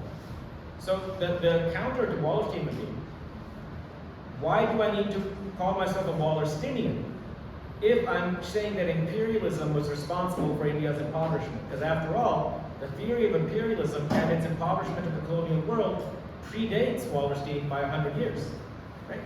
There's been a kind of conceptual imperialism of the world systems theorists, which is they think they now own any reference to global economic phenomena. So if you make a reference to a global economic phenomena, you are validating world systems theory. But that's bizarre, right? Since world systems theory didn't invent this notion of imperialism, colonial exploitation, international economic relations. So it comes down to what is the specificity of world systems theory when it talks about international economic relations. Because every theoretical framework talks about colonialism, imperialism, and international economic relations. What? I think you okay? I can stay all night. So can we? No, I was thinking something on. Honestly, I thought DE was dead. What? So because one hears of the way of not to be too specific, one hears what's happening to universities in the city. So I'm very happy to see literate, engaged people who haven't given up yet. So I think generally it would be true. No, I mean something, it was something similar, and I think part of it was an answer. But I mean, you presented a very neat, categorization of the 3 phases, and I had problems with that neat categorization. I mean, I was just thinking. You like incoherent mumbo jumbo, which everything is incomprehensible. This can't be a question.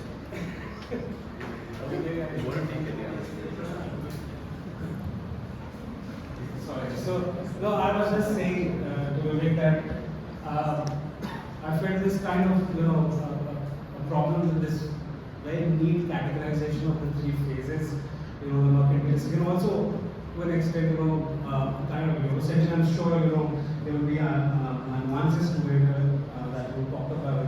I'm against those. I was also wondering the exceptions that we talk about, actually that, Korea and Japan, and how do they really become the exception? The whole idea of import substitution, and of course, big industries and completely dominate the whole cities. And I have really heard that they have to buy something. They really go to Suzuki stores to buy through their coupons rather than through money. So, and of course, that happens. How does this process happen? And of course, Korea, more importantly, because for a long duration, we see Japanese colonization, domination. How does it transform, to this, massive, economy which is built through these big businesses? So I was thinking about that, and especially, I think there were a number of, the big businesses in Japan, especially in the pre-World War era, there was massive intervention that was required through the state, and that is how, and a lot of protectionism coming in, whether it's through rice production. What I said. Yeah. So that predates the import substitution phase. Yeah. Look, can I just quickly before anyone? No, there is no, it's not about, the story that you told is plausible. When I say internalist, all I said is that the central power, as you said once in the movie, is to be given to capital and decision for investment and growth. So in some sense, this is one aspect of the story. And I thought as a Marxist, always we have the opposite, the other side, very central. the decision to the key actors, historical actors are state capitalist firms in this thing, and of course labor is there. But that somehow always there's a danger of it being seen as a story of market in some sense. It can or market-based decision. Of course, it's within capitalism, market dominance. But even the domination of the market requires some particular structures of resistance or forms of contradictions which are inherent. It's not one side. That is what I suppose needless in development is I suppose that. And I was trying to interview to say that his work is more has the other side also complementary value. In the story is told the centrality of the ruling class and the ruling class's decision and sometimes the firm's decision and the state and firm. Seems like that, but it is not. I don't think Vivek totally gives the agency only to this or agency of that main actors are these only. Main actors are in some sense as he was saying. So when he was asking that whether labor, should we look at labor movement success only for industrial action or not?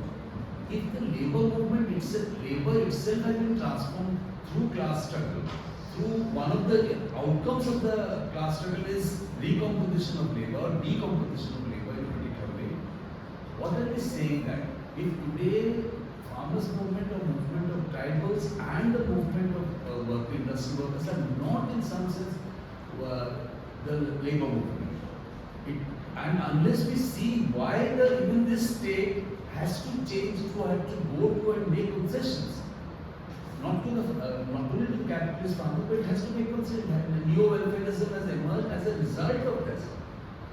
In some sense, you have to give certain type of concessions, whether to underscore under-consumption or whatever, but actually it has become necessary to stabilize the crisis.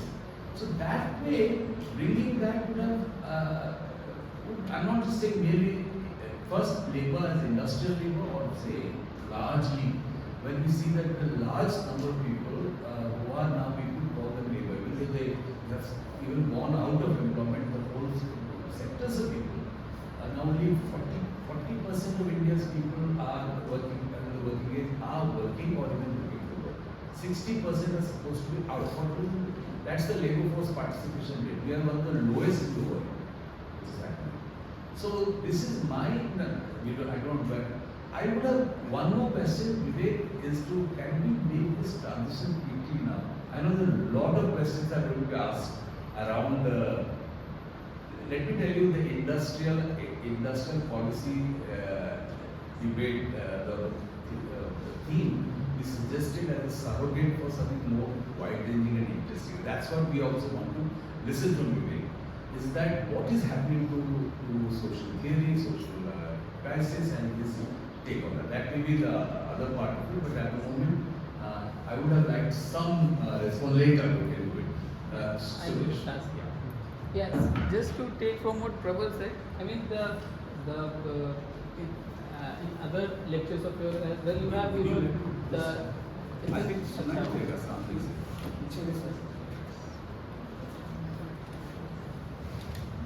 In your other lectures as well on state, especially the relationship between the state and class struggle, how the class struggle determines the policy or policy and all. So I think if you say that, and you agree that yes, this alliance and this force that the working class and the labor movement that builds, that forces the state to some welfare measures, and this alliance, this condition is very precarious, very transient, and susceptible to many just go down by just a single chance. So, if that is the case, if that is what the theory says at this level of abstraction, then how does that translate to organizing on the ideological basis of organization being social democracy rather than from the very beginning it being a revolutionary organization? The ideological basis should be because from this theory I think the organizational lesson that comes is that the organization itself from the very beginning should be on the revolutionary basis. That is not to say, of course, immediate short-term issues we will not fight. Of course, one has to fight on the immediate and short-term issues, and merely economic needs, economic issues, but rather than to state it in the form as well in case it should be the power of political power, the state should be at the question from the very beginning. So I just from this premises, this organizational thing, I think the connection. Let me start by. I'm sorry, your name is Ritesh and what Prabhu asked. I want to be clear about something. If you're in capitalism, everything revolves around investment. It is not labor. In capitalism, capital acts, labor reacts. Otherwise, we'd be in socialism. The reason social democracy unraveled, the reason communism unraveled from the outside, is that labor was able to organize itself and colonize certain parts of civil society and take on capital. So the problem is capital is an ever-evolving and dynamic force where investment decisions undermine certain sectors, create new sectors, create unemployment where you have unionized workers, create new employment where there's no unionized workers, and labor constantly has to keep adjusting its organizing to an ever-shifting landscape. The secret to capitalism is capital doesn't have to organize ever. It just has to make its investments and reap its profits. Labor only has a chance to pursue its interest if it organizes. And that organizing is being done on a constantly shifting landscape. That landscape shifting is the key to understanding the challenges for labor. Well, why does the landscape shift? Through the atomized, uncoordinated investment decisions of private capitalists. The state constantly has to negotiate and renegotiate its compact because capital's interests change as its sectoral allocation changes. This is why Marx wrote 3 volumes on something called capital and not labor. That doesn't mean... No, it doesn't. Of course it doesn't. Absolutely, the critique of the fundamental category of political economy, it's called a critique of it. We don't adopt political critique in the Kantian sense, which is he's trying to understand, he's not saying critique as in criticizing the political economy, he's trying to see what is the domain of the political economy. You know the difference. If it is the categories of the bourgeois political economy category are the reigning category, but they are ideological category. They are not the real. Like when you say capital acts and only capital act, it's a terrible misreading. No, it's a 200 years of mercantilism cannot be discussed by if you only look at investment. Which investment decision are being there?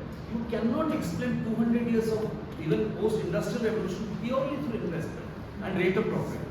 But it is even the declining trend of rate of profit, which is central force for Marx, is because of class struggle. It's that the workers refuse. That's if you abide by a very specific theory. I'm not saying specific theory. We might have a disagreement. No, I'm just saying. But let's not say that in capitalism only capital act. Let's say in capitalism, capital is forced to act. Capital is dead. That's the central point of Marxist critique. Capital is dead, labor is alive. This is the lesson that we learn from capital. Capital is forced to act not by labor, but by the competitive pressure of the market. Capitalism, how does that competition arise? Not because of labor. What else? The capital fights capital like some kind of abstract. Okay, if you want to have a debate, we can have it. No, I'm just asking. But then we have to organize it differently. No, I'm just saying this. If you make a statement like that, Vivek, this is really. We can do that. We have time. I mean, it's not. This is a fundamentally flawed understanding of the political economy. It's very common, but I don't abide by it. Now, maybe I'm just wrong. Is it possible, Vivek, that you have internalized the? Yes. Instead of a critical understanding, we get a rehash of the political economy. It might be that I'm political economy is just. It might be that I'm completely wrong. No, you are not completely wrong. It might be that I've internalized those documents, and I live in America, so it might be that I've internalized bourgeois ideology, and I've learned to use certain fancy words. But I do have arguments. The argument must be based on something. You have to show that 200 years of investment. Well, listen, you gave me 40 minutes to give you a talk. Now, how much do you want me to put into that talk? I know that. Now, if you like muddled, incoherent talks, I can do that. And every fourth word can be labor. I can do that. But I'm trying to give you an argument. And there's not what does. Sorry, if you want a coherent, talk that gives you an argument, I have to distill it to its essence. That essence is going to look like its reductions and determinants. I have no problem with that. That's what good theories do. Now, if you want more detail and nuance, fine, we can do that through explicating the implications of that argument. I already said the reason in the bourgeois state was different in the ISI era from this era is because of labor. Because labor forced its interests onto the agenda. I already said that I recognize that labor explosions have happened, but I also believe we have to look at reality. Those labor explosions have not resulted in any meaningful or substantial change in the political agenda. We have to ask why. Now, I happen to believe that labor is always the weaker party in capitalism because of the structural power of capital. If that's true, we have to ask on what basis does capital have this structural power? I believe that the state has to accommodate to and prioritize the interests of capital. We have to ask why. And that's because in capitalism, every social actor depends on capital. That's my view. You can disagree with it, of course. But what I will not do is try to give you an altered view just so there is a proper intersectional analysis in which every oppression has equal weight. Capital is capital. That's my view. Capital is capital. Of course, I could be completely out to lunch on this. I think everything you said is consistent with what I said. I know that. You know, it appears, it solely appears this way, that it sometimes rankles your But rhetorically, I will insist on prioritizing capital in the analysis of capitalism.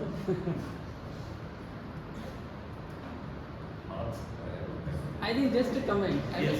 On Anyway, the issues we should that, have on the some question more. of agency Yes, that you yes, raised, yes. I, Sorry. okay. Yeah. Thank you, Professor Chibber. Thank you. My question was that, you've given us these stages in which the state is also morphing into different roles to protect, from protectionism into industrial policy, so on and so forth. So in the future, just to tease out some thoughts from you, how do you think the state, you're saying that the labor movement will have to be revitalized for social democratic forms of governance to come in. What is the kind of form of state that you are in? That is one. Second, when you said that all the corporate world is becoming largely a global entity, like the reliance of companies will be all over the world or whatever, is the issue that you will have national states trying to bring into their ambit transnational operations? Do you think that is where the problem will be in the future? And third, what about the migrations? In the sense, the labor migrations that are happening, if you look at, say, people going into the Bay Area, that is one kind of migration. And also, Pakistan and construction worker labor going into the Philippines. What about that? What about that? In the sense that in this whole thing of just capital looking and what Prof is also saying that labor, where does this labor which is kind of circulating all over the world, how is that being regulated? How's that being? Regulated in the sense that, I don't know. I have no idea how it's being regulated. Do you know?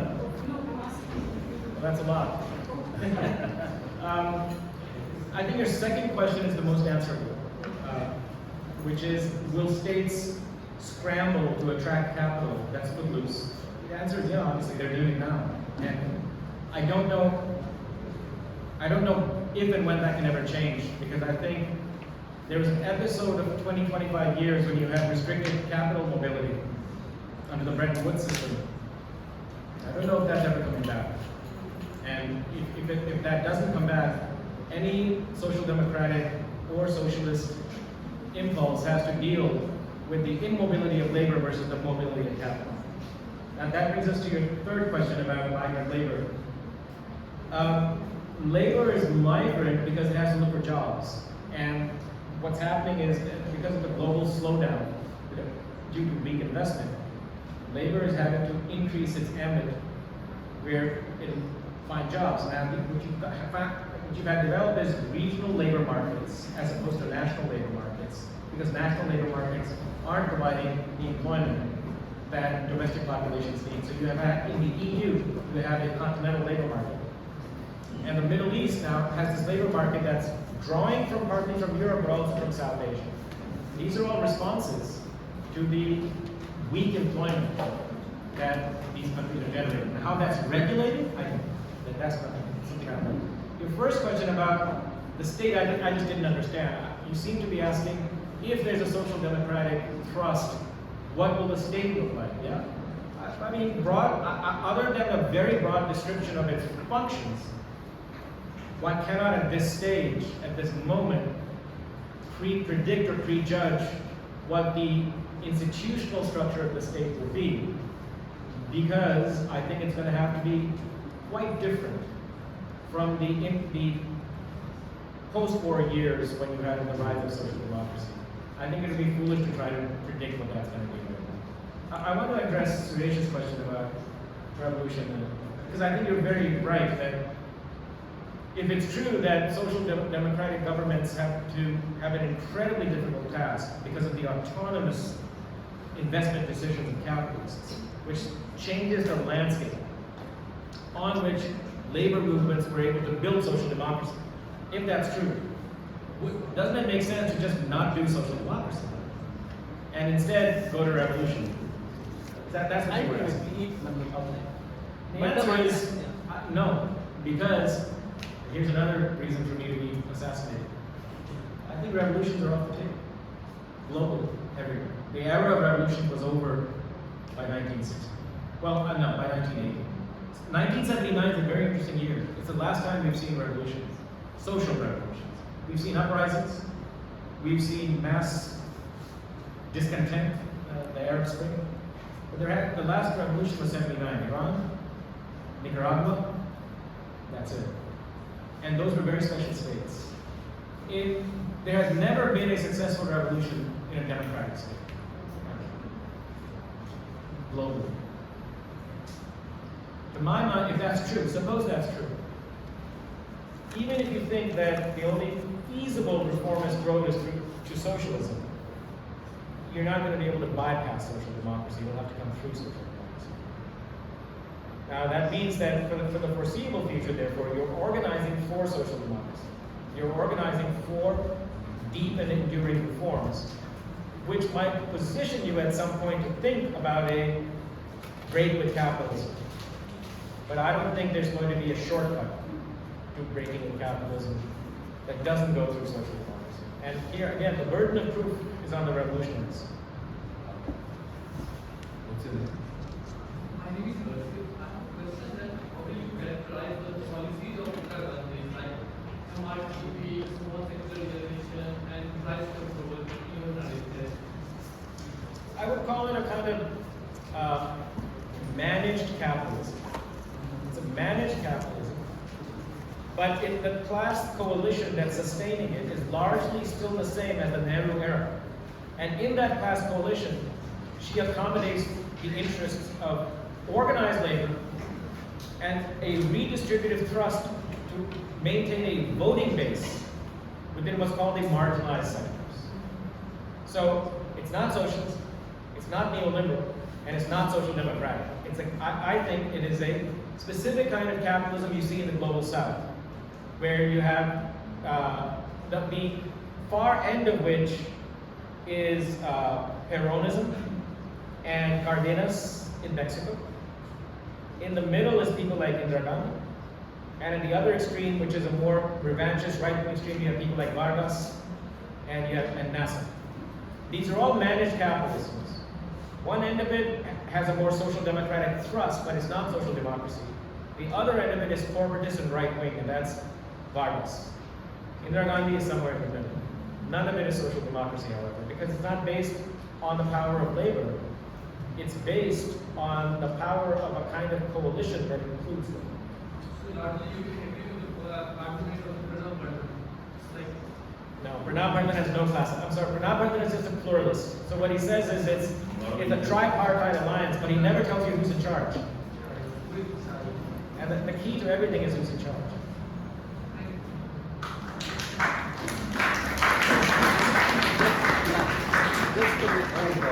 This is the last one. Sorry to disappoint you that there is another question, I think last question, because he began it. Or you want to say something, please? वो तो बात में कर देंगे पर just a follow-up to the question you gave to Suresh's answer. So you basically said that the era of revolutions is over. But if you can expand a bit more on what exactly are the theoretical or structural basis which, for example, you said कि democratic states में there hasn't been a revolution, right? So what do you see are the structural constraints or what makes it so that the era of revolutions is over? Because it's one thing to say that a particular phenomena might not have happened historically or is not happening in this particular time period, but that is just saying that. It's not an easy, it's not something one can confidently say for the reason because one is predicting the future.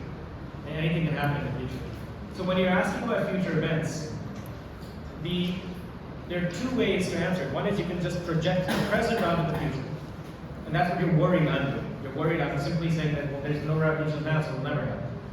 Or what you can do is, I think, the better method, which is to look at past events like revolutions, see what generated them, and see if the conditions that were responsible for them are either present today or could be present again sometime in the future. Okay?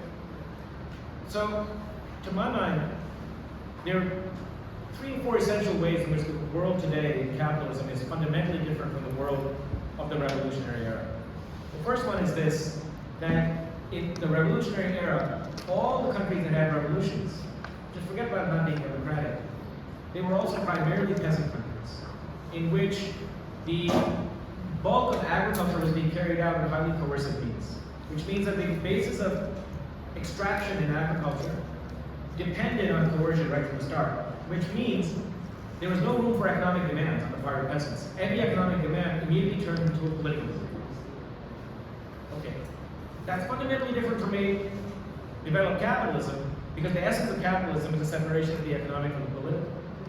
You can make economic demands in a developed capitalism where the ruling class doesn't see the economic demand as a threat on its political power. The system can absorb it. That's one difference. Second difference, in all of these countries, you had no democratic states. So now there's a second institution where you cannot have the absorption of political demands, and that's the state. So ordinary citizens just asking for democratic rights, asking for workers' rights, asking for better housing, find that they have to mobilize against the state to get them. In a bourgeois democracy, you have avenues to impress your demands on the state. There are 2 ways, therefore, in which the legitimacy of the state is much greater today. And the ability of the economy to absorb demands is much greater today than it was, which means the motive to organize the revolutions is commensurately lower than it was back then. Okay, then there's the other factor, which is the coercive ability of the state today are immeasurably greater. And that's an irony. Those states were more coercive, but they were less able to coerce. Today's states are less coercive and they're democratic, but their capacity to isolate and then to coerce is just a different universe than it was back then. But what happens today if you have social movements in the United States today? What, even compared to 1970 and today, the Indian state? It's so much more able, when there's a tiny movement somewhere, not to crush it, but to take the steam out of it, through decades upon decades in court cases, to getting you mired by one release after another in jail, to tapping your phone, to knowing everything that you're doing. The state is able, it doesn't have to crush movements. It can simply separate them, isolate them, and enervate them. Now, finally, the fact is, like it or not, these states, the bourgeois democratic state, has legitimacy. Prabhu said earlier, neoliberalism is in crisis. Yeah, I actually think it is. I think it's ideologically collapsed. There's not a political collapse, it's an ideological collapse, but not capitalism. What's collapsed is neoliberalism, and the demand is for a better capitalism. There is no, outside of tiny little Maoist and Trotskyist sects, nobody in their right minds thinks the masses are calling for the abolition of capitalism. You have to be on crystal meth if you think that. And it's frustrating because I go to leftists and they want to know, why don't you want to call for revolution? Well, you can't call for revolution the way you call for a pizza. You can't say, kitne baje aayega, main aa raha. This is the kind of childishness the left has never had. Because why? Because it's all debating societies on campuses. And you're looking for style points. You can't just flip a switch and make a revolution. There's got to be a social basis for it. There has to be a political economy for it. And I'm sorry, you should not need me to answer this question for you. Just look at your world. These are absurd questions for intelligent people to be asking. You need to recognize, if you want to do politics, stop fantasizing. Look at the world as it actually is, and then start. Otherwise, stay in your seminar rooms. And sooner or later, they'll come for you. There's no basis. That's my reasoning for it. You can think it's wrong. Give me an argument. Don't give me an accusation. Don't give me an assertion. Give me an argument. The left stopped making arguments a long time ago.